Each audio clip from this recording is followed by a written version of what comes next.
Hello and welcome to Celebrating Cinema, a podcast for the love of cinema. I'm your host, Laura Gommans. If you want to support the show, fill out our listener survey. We'd love to hear what you think of the show, and we have €100 worth of prizes to say thanks for sharing your opinion. The link is in the show notes. This week, my co-host Elliot Bloom joins me to review some new releases, and we've got a Skarsgård double bill for ya. Sound the alarm. Harry Leighton's Pillion is a unique, sweet BDSM rom-com starring Harry Melling and Alexander Skarsgård. And we also have Gus Van Sant's Dead Man's Wire, which is an offbeat, claustrophobia-inducing thriller starring Bill Skarsgård, who plays a true-life hostage taker who wired a loaded shotgun to a mortgage lender's son to get back what he was owed. We'll also touch on the history of sound starring Paul Mescal and Josh O'Connor. But first, here's what's going on at Lab 111 in Amsterdam this week. We've got early previews of The History of Sound starring Josh O'Connor and Paul Mescal, and don't miss our matinee screenings of The Third Man. That's Carol Reed's timeless noir classic, a masterclass in light and shadows, of course best enjoyed on the big screen. Check the show notes for tickets and more. Elliot, what have you been watching lately? Hello, Laura. Hello. I finally got round to watching The Lunchbox, which is, have you heard of this film? No, what is that? It's kind of like a staple of Indian independent cinema. Okay, yeah. Came out like in 2014. And it's a really beautiful, sweet story of a very grumpy man nearing retirement. And every lunch, there's this crazy system in Mumbai where you'll get your thali, which is an Indian dish, delivered to you, and it's kind of like in this stacked thing. The system's so crazy that they just like give it to the drivers, and there's no name or anything, but it somehow always manages to end up at the right person. Wow. So often wives will cook for their husbands, and then it will be delivered just in time for lunch. Oh my God, that's adorable. Yeah. But this elderly man is nearing retirement. He's very grumpy, and he sort of hates his job and everybody around him. It turns out he's grieving for the loss of his wife, and it just so happens that he actually gets the mistaken lunchbox of someone else, and he develops a relationship with this person. They never meet, and only through like the exchange of letters does he sort of find a new joy for life. And then the wife that's cooking is also in a marriage that she's not happy with, and this sort of companionship that they find within each other is just so sweet that it really blew me away. I was very moved in the right way, and I actually bought a similar like Tally lunchbox thing to take me start bringing to work as well. So I'm definitely adding that to the watch list. That's really cute. Yeah, it's really cool. What about you? What have you been watching? I mean, something that you definitely shouldn't be adding to your watch list. I was a guest on an Al Pacino podcast, which comes out in a few weeks. Okay. And for that, I had to watch House of Gucci. Oh yeah. Don't remind me about that film. So with Adam Driver and Lady Gaga, yeah. And also Jared Leto, and also Al Pacino, Jeremy Irons. And the first time I watched this movie, I walked out after an hour because I realized this movie was 2 hours and 47 minutes. And I looked at my phone to see if we're anywhere near the end. And we were only an hour in. And I was like, I am in a prison of my own making, and I'm going to walk away. But now I had to actually sit down and watch it. And it was absolute torture. I think this is a piece of trash. Why this film in particular did they make you watch it for an Al Pacino podcast? It's a podcast that basically does all of the Al Pacino movies. One film at a time. And he asked me which one I wanted to talk about, and I was like, I'll talk about this one. This one's like, we've already done all of those, but I would talk about House of Gucci. And I was like, you know what? If you're okay with me bashing it for the full like 45 minutes, then yeah, let's go. This movie is bordering on a hate crime. Like, once we as a society decide that doing an Italian accent's not okay anymore, everyone in this movie is going to jail. I don't know what Ridley Scott was thinking. He just, you know what I think? It's a COVID movie. Yeah. And I think everyone was just in their own house practicing their Italian accent. They got to set. Everyone realizes they're doing a completely different take on it. And Ridley was like, you know what? I only shoot like 12 days on every movie, so let's just fucking roll. And Jared Leto does something that can only be described as Super Mario. And at some point he even goes, "It's me, Paolo. Doesn't the elephant shit in the woods?" And then Lady Gaga is like Bela Lugosi, like some this like Dracula, Italian accent like this.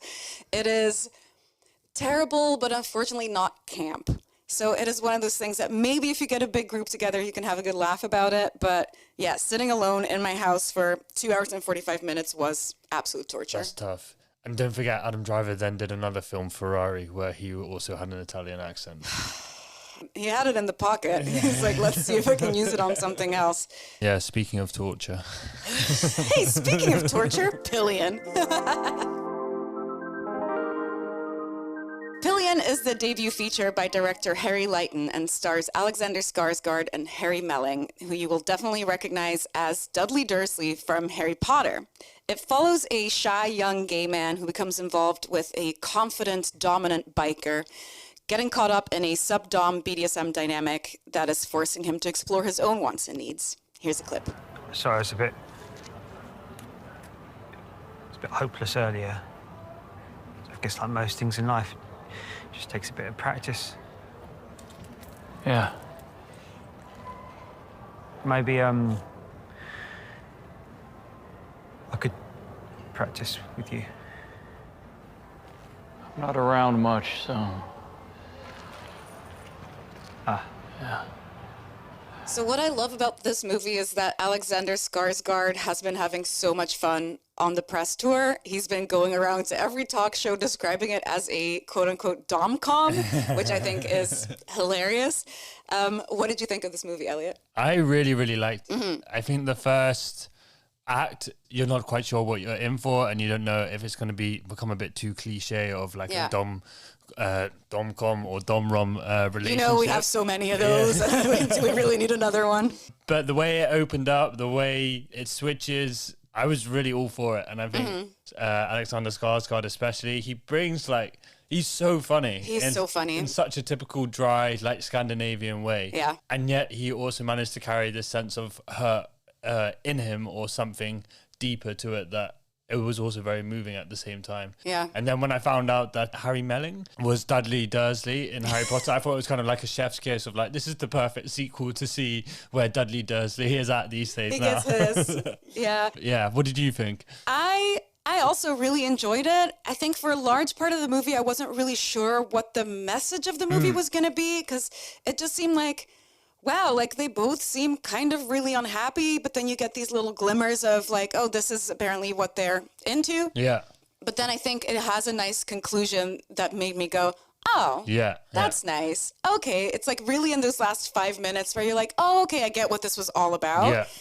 The criticism I would have of this movie is that you can very much tell that it is a debut feature in the fact that everything is very black and white. So Harry Melling's character is the most loser he could possibly be. He's in a barbershop quartet with his dad. He lives with his parents. They have a small dog.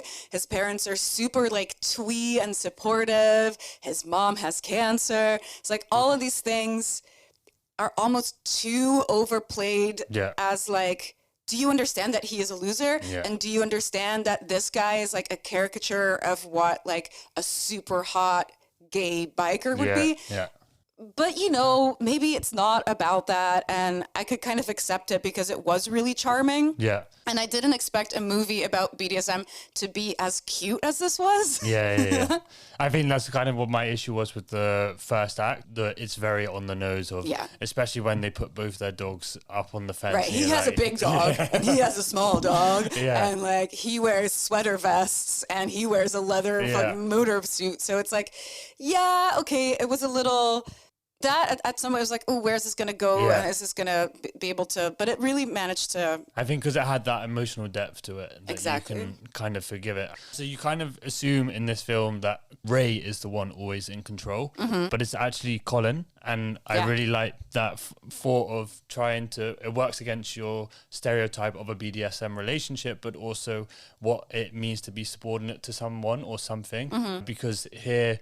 Yeah, Colin is setting his boundaries, and you see him then fighting back at one point because he wants something more than that. And I really like that it went that way, because on sort of a more macro level, it also shows how, like, as an individual, you're willing to give up a certain degree of freedom or individuality to be dominated in some way, but then reaches a border where you say no, or you then set your boundaries. And I mean, that's the whole thing in the BDSM community, right? That you have this relationship where you are submissive or dominant, but it is all like almost so like almost contractually, like, this is how far I'm willing to go. Yeah, These are the yeah. rules. This is how we do it. So it never actually becomes like abusive or, and I think the BDSM like kink based community is miles ahead in that regard of talking about these things. And I did think that was a little bit lacking in this movie, but I think that is also the point of the movie. Yeah.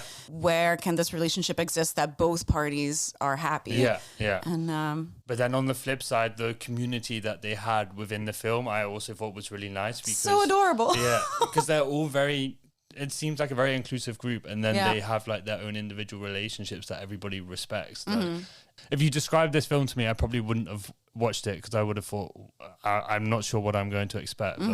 But yeah, I was very pleasantly surprised. Same. Gus Van Zant's new movie, Dead Man's Wire, tells the true story of Tony Kiritsis, played by Bill Skarsgård, who in 1977 decides to take a mortgage broker hostage after he's been financially screwed over by the company. The situation quickly turns into a media spectacle with tensions rising on all sides. And rather than painting things in black and white, Dead Man's Wire looks at the frustration and fear and systemic pressures behind the situation, leaving you to wonder who's really at fault. Here's a clip. Tony, what is this? This here, Dick, is a dead man's wire. If you faint, stumble, or try to run, there it is. There it is. Look at this. Will blow your head off. Now listen, Tony. No one's seen us. Okay, you've made your point. I'm just getting started.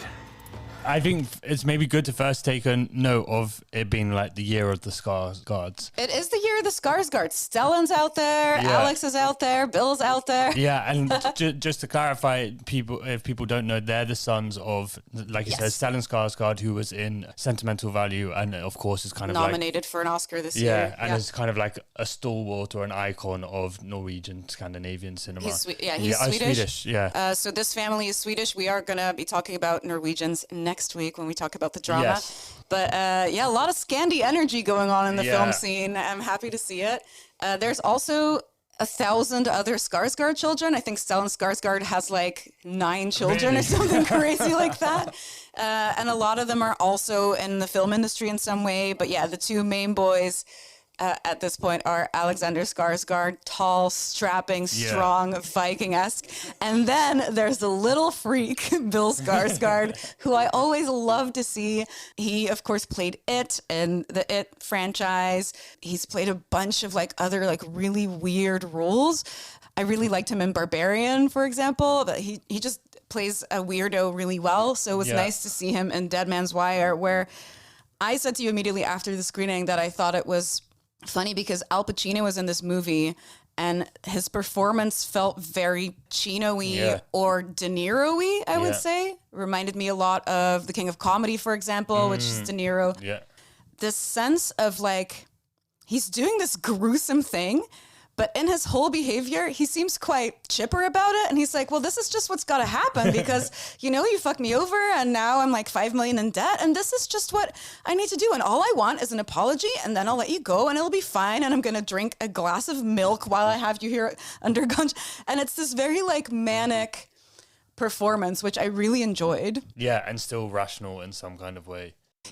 He's also somewhat respectful to a lot of the people he interacts with, apart from when he's provoked. I wasn't totally convinced by the film necessarily, but I think Bill Skarsgård carried it very, very well because I was all in for the whole duration of watching it. But it's obviously also based on a true story. And then obviously it ends with, I think we should talk about Jill Scott Heron's song, that the revolution will not be televised. But it was a bit strange. I didn't really know what Gus Van Sant wanted us to take away. This is the thing. I'm really interested in hearing what Gus Van Sant has to say about this movie because, obviously we live in a time where a lot of this type of activism is happening and in a time where we are all like making fan edits of Luigi Mangione for shooting a CEO. you get the sense from this movie that Tony Kiritsis in this time was kind of heralded as like a vigilante hero of the people. Yeah. He's standing up for what's right. But I think in this movie, it keeps it very much in a gray area because I think Dacre Montgomery, who plays the hostage, plays it as such a pathetic little guy that you feel really sorry for him as well. And it's not his fault.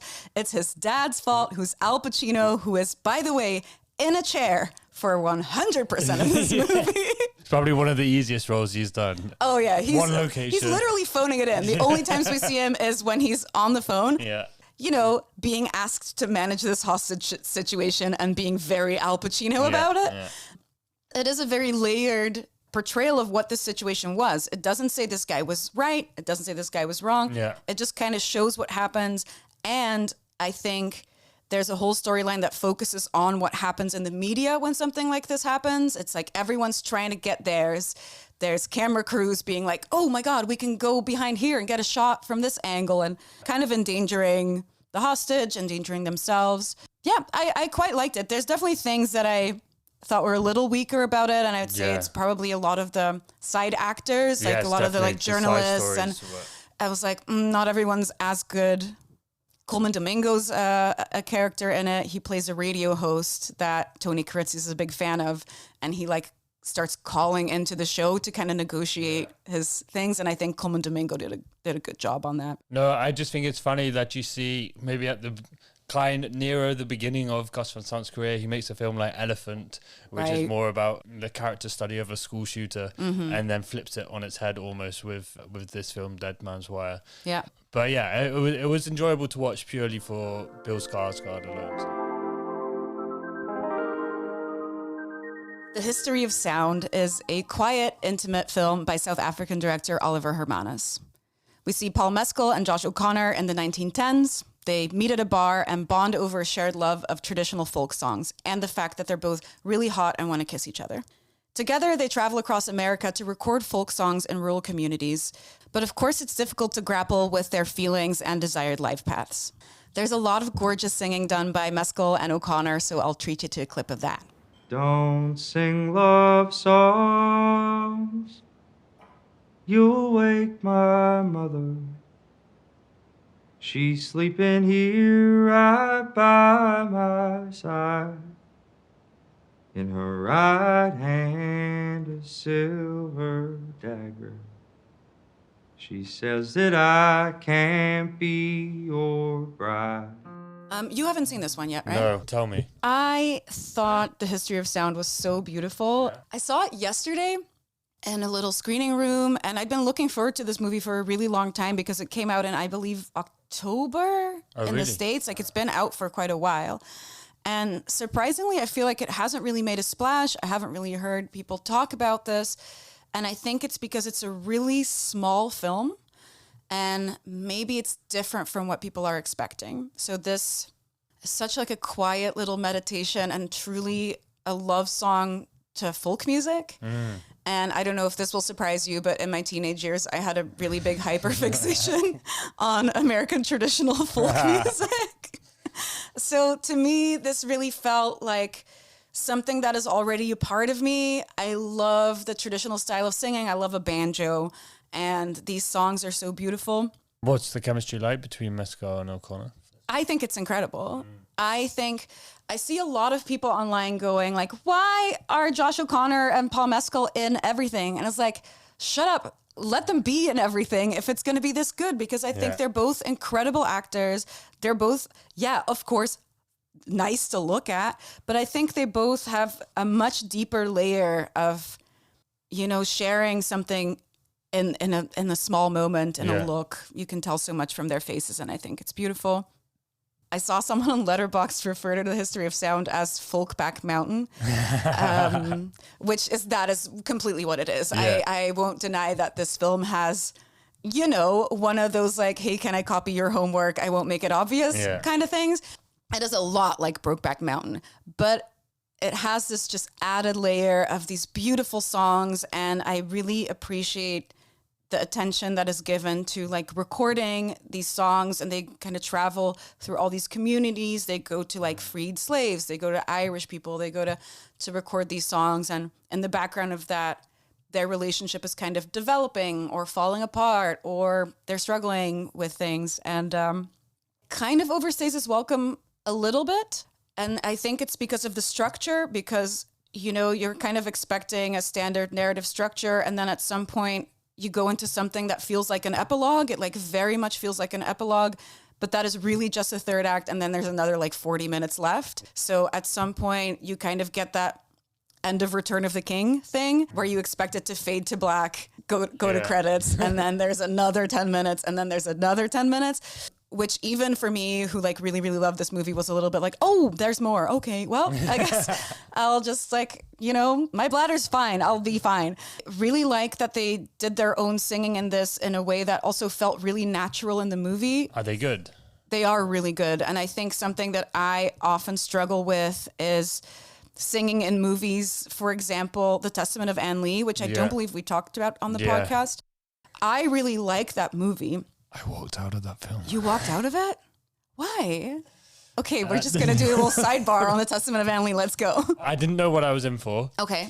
Even though I watched the trailer and I thought the trailer looked sick. Yeah. But it felt too much like a musical. It wanted to be both things at once. Mm-hmm. And so like there's this scene where she's in prison. I know exactly. Yeah. She's singing about how hungry she is. And so it wasn't paying off for me. And so, yeah. I think that would have worked. And this is exactly my gripe with that movie is, yeah, I believe that she wants to sing in that moment because it's worship. And also all the songs in The Testament of Anne Lee are standards. So traditional folk songs from the Shakers that they actually sang like back in whenever this happened. When was this? 1700s? These are actual songs. And I thought that was beautiful. However, you could very much tell the moment when she goes from being in the space to clearly being in a studio. Yeah. And I hate when that happens. Yeah. And I have talked about this a lot before, and I will talk about this a lot in the future.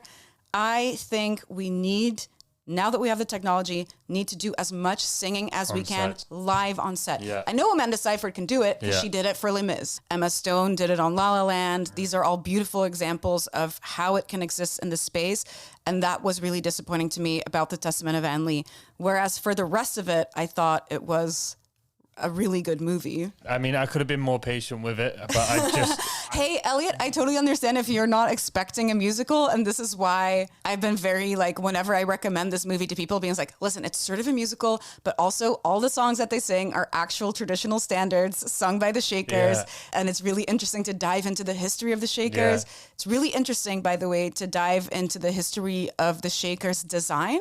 Because a lot of like the home design, like chairs and things that we use now are actually things that originally came from the Shakers because they were so minimalist in their design. I love a good musical, don't get me wrong. I think for this film, it just felt like it didn't need to be, that they could have still sung their songs often when they're worshipping in that space and then carried on with the drama. But I absolutely agree with you on that part. The other part with The Testament of Anne Lee is that poor Amanda Seyfried is made to do a Manchester accent. Yeah, and thank you. Boy, it's one of those things very similar to House of Gucci that at some point when you realize it's not working, abandon the plan. Yeah, I thought I was being gaslit of being told that this was a Manchester accent. And then she starts worshipping in Latin, but with an American accent. That's wild. Yeah. A lot of things weren't working for me to give it the grace that it maybe needed to watch it. I was super duper vibing with it. And I was like, I like my life, but should I join the Shakers? Because... Sounds like you could do with all this folk music. Oh, yeah. That's my dream. Hey, if anyone's listening and wants to get together and just like sing songs and would like slap our chests a bunch of times, like I think that would be very fun. Get in touch at Celebrating Cinema at lab111.nl. But to go back to the history of sound, that whole thing of singing on set is so well done here. And there's this man called Sam Amidon. He trained Paul Mescal and Josh O'Connor to sing in the style of these traditional folk songs. He's an amazing folk musician. He made an album in 2007 called All Is Well, which is one of my favorite albums of all time. It's all these traditional American folk songs with beautiful like string arrangements and like clarinets. It's gorgeous, gorgeous, gorgeous. So it's nice to see that he was brought on as a musical advisor because he just brings this vast array of knowledge. Yeah. And I think he did a great job at training Paul and Josh to sound exactly like him. The only thing I wanted to add is you mentioned about how people complaining, oh, we're seeing too much of Paul Mescal and Josh O'Connor. There's a really nice interview that they do together, I think maybe for Variety, for the Right, promo for the of actors this on film. It's not quite actors on Okay. actors, but they're very aware of it themselves also. And I think they also talk about maybe that they want to scale back, but I'm also like, if there are enough interesting roles for them to want to play, Yeah. then they are great at what they do, and we should appreciate that. I would like the both of them to be in a movie that's happy. Yeah. Because I did one of my favorite Letterboxd reviews that I saw yesterday when I came back from this is someone said, I think Paul Mescal is happy roles phobic. Yeah. It's like, yeah, that guy always gotta go and make us cry. Yeah. Paul Mescal has said that he would scale back until the Beatles movie comes out in 2028. And he's also doing this project with Linklater, right? Which is Yes, it's another like Merrily We Roll Along, which comes out in like 30 years. No, I'm happy to see a whole bunch of Mescal because I do think he's an incredible actor. and O'Connor as well. And O'Connor, oh my God, they're the best ones we have, I think, out there right now. So all three of these movies will be screening at Lab 111. You can find your tickets for that in the show notes or at lab111.nl. Thanks for listening, and we'll see you next week when we'll be talking about The Drama, starring Zendaya and Robert Pattinson, directed by Christopher Borgli. So more Scandi goodness on that. Stay connected with us at Celebrating Cinema and Lab by following at Lab111 on Instagram and Letterboxd. Do you love what we do? Support us by leaving a review on your favorite podcast platform. It really helps us climb the ranks of the podcast charts. This was a Lab 111 production, edited and produced by Elliot Bloom, and co-produced by myself, Laura Gommans. Music comes from Hugo Emertsal, and the artwork is by Studio FFF.